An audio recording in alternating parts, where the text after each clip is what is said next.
সরস্বতী পুজো দিতে পারিনি বলে কি মায়ের দর্শন করব না? এটা কখনো হয় বলো তো বন্ধুরা?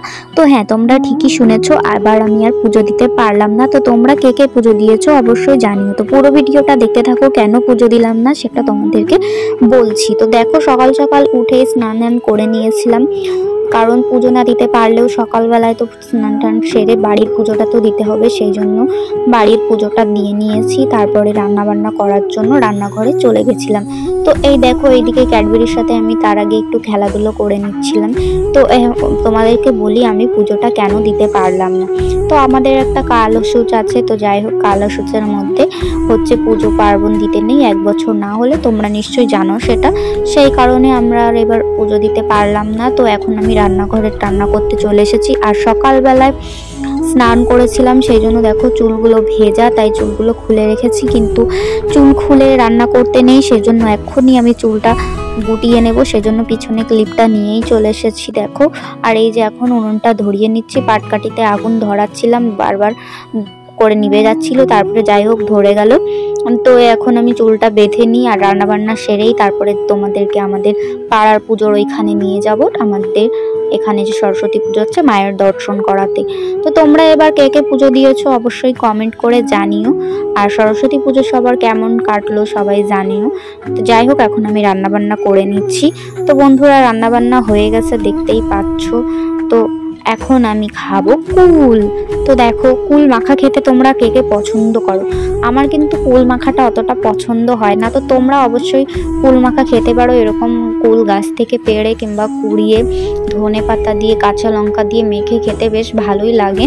তো আমি এখানে খাচ্ছি লঙ্কার গুঁড়ো দিয়ে আর লবণ দিয়ে, মানে হচ্ছে শুকনো লঙ্কা পুড়িয়ে নিয়েছিলাম উনুনে, তারপরে সেগুলো লবণের সাথে বেটে একসাথে, দেখো লবণটা একদম লাল লাল ঝালঝাল হয়ে গেছে, তার মধ্যে কুলগুলো এরকম ভরিয়ে ভরিয়ে খাচ্ছিলাম, যা টেস্ট লাগছিল বন্ধুরা, আমার তো আবার জিভে জল চলে আসলো এক্ষুনি দেখে।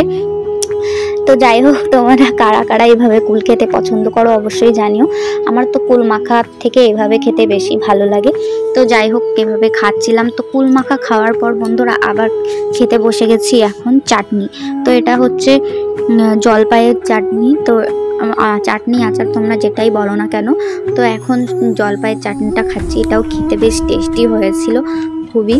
তো দেখো, খেতে খেতে আমার দাঁতের মাঝখানে দেখো লেগে গেছে কিভাবে। তো আমার এরকম হয়, তোমাদের কার কার এরকম হয়? তো দেখো, তারপরে খেয়ে নিলাম। জলপাইয়ের চাটনিটাও খুবই টেস্টি টেস্টি ছিল। আর আচার খেতে বন্ধুরা আমার তো খুবই ভালো লাগে। তোমরা আচার খেতে পছন্দ করো? আমার তো ভীষণই ভালো লাগে। আর ওইদিকে মা পিছনে কাজ করছিল। আর এই দিকে দেখো আমাদের ক্যাডবেরি রানী কি করছে, আমরা কুল মাখা খাচ্ছিলাম আর ও দেখো এখানে শুয়ে শুয়ে দেখো নিজের হাত পা চাটাচাটি করছে। তো আমি ওর কাছে গিয়ে ওকে একটু বিরক্ত করা শুরু করে দিলাম আর কি। যাই হোক, তো দেখো ও কি করছে, এত মানে কি বলবো, মুখটা এমন করে রাখে। তো আমি ওকে মুখটা বলছিলাম তুলতে, কিন্তু ও দেখো তারপরে রেগে গিয়ে আমার হাত জাপটে ধরেছে। আর ও কিন্তু কখনোই আমার হাতে কামড় বসায় না, তোমরা দেখতেই পাচ্ছ। ও জাস্ট আলতো করে ধরে হাত দিও আর দাঁত দিও। তো যাই হোক, ও এরকমই। আর তারপরে দেখো ও আমার সাথে খেলা শুরু করে দিয়েছে। তারপর ওর সাথে একটু খেলাধুলা করে তারপরে আমরা বিকালের দিকে চলে গেলাম মায়ের দর্শন করতে। পাড়াতেই, আমাদের এই পাড়াতেই পুজো হচ্ছিল।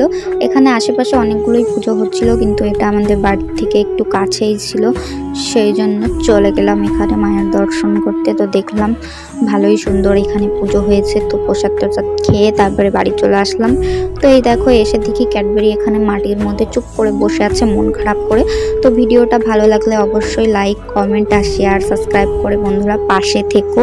তারপরে ক্যাডবেরির মন খারাপ দেখে ওকে কোলে নিয়ে নিলাম। যাই হোক, ও হয়তো ও মন খারাপ করে বসেছিল, কারণ আমরা ঠাকুর দেখতে চলে গেছিলাম, ওকে না নিয়ে ও বাড়িতে একা একা ছিল, সেই জন্যই হয়তো ওইভাবে চুপ করে শুয়েছিল। তো তারপরে ওকে কোলে নিয়ে বলছি সবাইকে বল আমাদের চ্যানেলটা যেন তাড়াতাড়ি সাবস্ক্রাইব করে দেয়, আমাদেরকে কেউ সাবস্ক্রাইব করে না। তো যাই হোক, তারপরে ওর সাথে কথা বলতে বলতে তারপরে দেখো ও চুপ করে ঘুমিয়েও পড়েছিল। এখন দেখো তাকিয়ে আছে আর লেজ নাড়ছে, এরকম লেজ নাড়তে নাড়তে একটু পরে দেখি ও ঘুমিয়ে পড়েছে। ও শুধু ঘুমিয়েই পড়ে, মানে একটুখানি মাথায় হাত বুলিয়ে দিলেই ও ওইভাবে ঘুমিয়েই যায়। এই দেখো। তো বন্ধুরা, ভিডিওটা কেমন লাগলো অবশ্যই জানিও। আর তোমরা সরস্বতী পূজা কোথায় কোথায় বেড়াতে গেলে সেটাও বলো সবাই। আর ভালো থেকো, টাটা, দেখা হচ্ছে আর একটি নতুন ভিডিওতে।